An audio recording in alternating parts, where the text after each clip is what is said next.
Hi friends, സാബിഡിയ മലയാളത്തിൻ്റെ ഏറ്റവും പുതിയൊരു വീഡിയോയിലേക്ക് എല്ലാവർക്കും സ്വാഗതം. ഇന്നത്തെ വീഡിയോ OTT അപ്ഡേറ്റുകളാണ്. ഏറ്റവും പുതിയതായിട്ട് വന്നിരിക്കുന്ന അപ്ഡേറ്റുകളും ഇപ്പോൾ റിലീസ് ചെയ്തിരിക്കുന്ന സിനിമകളും സീരീസുകളും ഏതൊക്കെയെന്നുള്ളതാണ് ഇന്നത്തെ വീഡിയോ നമ്മൾ പരിശോധിക്കാൻ പോകുന്നത്.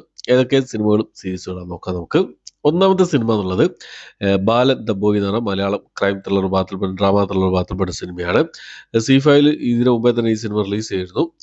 മലയാളം, തമിഴ്, തെലുങ്ക്, കന്നഡ ഭാഷകളിൽ റിലീസ് ചെയ്തിരുന്നു.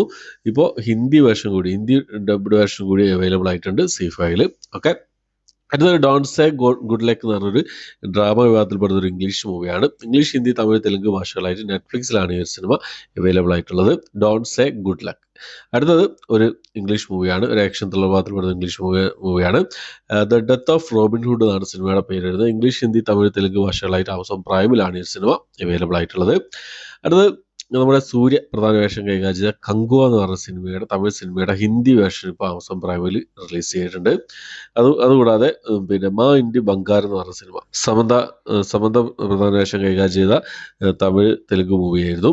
അപ്പോൾ ഈ സിനിമയുടെ ഹിന്ദി വേർഷൻ സോണി ലിവിൽ ഇപ്പോൾ അവൈലബിൾ ആയിട്ടുണ്ട്.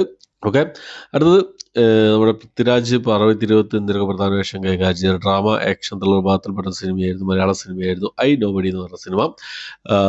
പലരും കമന്റ് ബോക്സ് ചോദിക്കാറുണ്ട് എന്ന് റിലീസ് ചെയ്യും, OTT റിലീസ് ചെയ്യുന്ന കാര്യങ്ങളൊക്കെ. ജിയോ ഹോട്ട്സ്റ്റാർ ആണ് ഈ സിനിമയുടെ OTT റൈറ്റ്സ് സ്വന്തമാക്കിയിട്ടുള്ളത്. ഓണം സ്പെഷ്യലായിട്ട് ഈ സിനിമ ആഗസ്റ്റ് മാസം 25-ാം തീയതി റിലീസ് ചെയ്യുന്നുള്ള അപ്ഡേറ്റുകളാണ് പുറത്തു വന്നിട്ടുള്ളത്. എന്തായാലും വെയിറ്റ് ചെയ്യാൻ നമുക്ക്. അടുത്തത് ഒരു കന്നഡ മൂവിയാണ്. മൊട കവിട വാട്ട വരണ എന്നാണ് സിനിമയുടെ പേര് വരുന്നത്. കന്നഡ, തമിഴ്, തെലുങ്ക്, ഹിന്ദി, മലയാളം ഭാഷകളായിട്ട് Amazon പ്രൈമിലാണ് ഈ സിനിമ ഇപ്പോൾ അവൈലബിൾ ആയിട്ടുള്ളത്. അടുത്തൊരു കന്നഡ ഡ്രാമ വിഭാഗത്തിൽപ്പെട്ട സിനിമയാണ്. സെപ്റ്റംബർ 21 എന്നാണ് സിനിമയുടെ പേര് വരുന്നത്. സൺനെക്സ്റ്റ് OTT പ്ലാറ്റ്ഫോമിലാണ് ഈ സിനിമ ഇപ്പോൾ അവൈലബിൾ ആയിട്ടുള്ളത്. അതുപോലെ തന്നെ ഒരു തെലുങ്ക് കോമഡി ഡ്രാമ വിഭാഗത്തിൽപ്പെട്ട സിനിമയാണ് മിസ്റ്റർ വർക്ക് ഫ്രം ഹോം എന്ന് പറഞ്ഞ സിനിമ. സൺനെക്സ്റ്റ് OTT പ്ലാറ്റ്ഫോമിലാണ് ഈ ഒരു സിനിമയും തെലുങ്ക് ഭാഷയിൽ അവൈലബിൾ ആയിട്ടുള്ളത്. അടുത്തൊരു ക്രൈം ത്രില്ലർ ഭാഗത്തിൽപ്പെട്ട തെലുങ്ക് മൂവിയാണ്. വടല എന്നാണ് സിനിമയുടെ പേര് വരുന്നത്. Amazon പ്രൈമിൽ തെലുങ്ക് ഭാഷയിലാണ് ഈ സിനിമ ഇപ്പോൾ അവൈലബിൾ ആയിട്ടുള്ളത്. അടുത്ത റൊമാൻറ്റിക് കോമഡി ഭാഗത്തിൽപ്പെടുന്ന ഒരു ഹിന്ദി മൂവിയാണ് കോക്ടെയിൽ 2 എന്ന് പറഞ്ഞ സിനിമ. ഷാഹിദ് കപൂർ, രശ്മിക മന്ദാന, കൃതി സനൻ എന്നിവരൊക്കെ പ്രധാന വേഷം കൈകാര്യം ചെയ്ത സിനിമ നെറ്റ്ഫ്ലിക്സിലാണ് റിലീസ് ചെയ്തിട്ടുള്ളത്. ഹിന്ദി ഭാഷ മാത്രമേ റിലീസ് ചെയ്തിട്ടുള്ളൂ. അടുത്ത റൊമാൻറ്റിക് ഡ്രാമ വിഭാഗത്തിൽപ്പെടുന്നൊരു തെലുങ്ക് മൂവിയാണ് ചെന്നൈ ലവ് സ്റ്റോറി എന്ന് പറഞ്ഞ സിനിമ.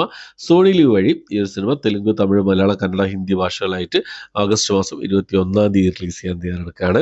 അതുപോലെ തന്നെ നമ്മുടെ ദളപതി വിജയുടെ അവസാനത്തെ സിനിമയായിരുന്ന ജനനായകൻ സിനിമയും പിന്നെ OTT റിലീസ് ചെയ്യാൻ തയ്യാറെടുക്കുകയാണ്. C5 വഴിയാണ് റിലീസ് ചെയ്യാൻ തയ്യാറെടുക്കുന്നത്. ആഗസ്റ്റ് മാസം 21-നായിരിക്കും ഈ സിനിമയുടെ റിലീസ് ഉണ്ടാവുക.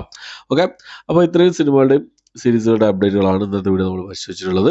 ഈ ലിസ്റ്റുള്ള ഏതൊക്കെ സിനിമകളും സീരീസുകളാണ് നിങ്ങൾ കണ്ടത്, നിങ്ങളുടെ അഭിപ്രായങ്ങൾ എന്തൊക്കെയെന്നുള്ള കാര്യങ്ങൾ കമന്റ് ബോക്സിൽ പ്രധാന ശ്രമിക്കുക. അപ്പോൾ അത്രയാണ് ഇന്നത്തെ വീഡിയോ. ഇഷ്ടപ്പെട്ടെങ്കിൽ ലൈക്ക് ചെയ്യാൻ, ഷെയർ ചെയ്യാൻ, സബ്സ്ക്രൈബ് ചെയ്യാൻ മറക്കാതിരിക്കുക. പുതിയൊരു വീഡിയോ ആയിട്ട് വരുന്നതായിരിക്കും. ബൈ.